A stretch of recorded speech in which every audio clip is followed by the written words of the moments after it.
Dodgers, man, just insanity.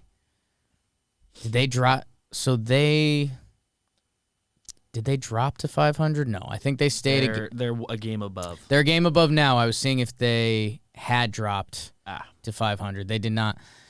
This was a game that a lot of people missed because it was late night. Dodgers went up. 8 plus 5 is 13. Mm-hmm. Dodgers were up on the Angels 13-0. And then they gave up 11 runs. So it went from 13-0 to 14-11. Jeez. In the 7th inning.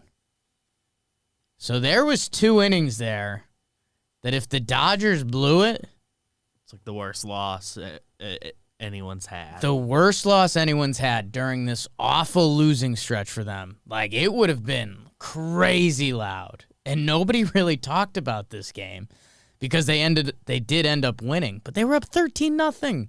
They won 14-11. So 3-run game, the final 2 innings in a game they were up 13-0. And I think, like, did they pull Trout in this game? I think he did, which, again, is kind of like in a 13-0 game you should probably pull Mike Trout if you can. But, yeah, that game got swept under the rug a little bit over the weekend. Did Bundy get rocked? Jake, don't. It's too late. Dylan Bundy's won the war.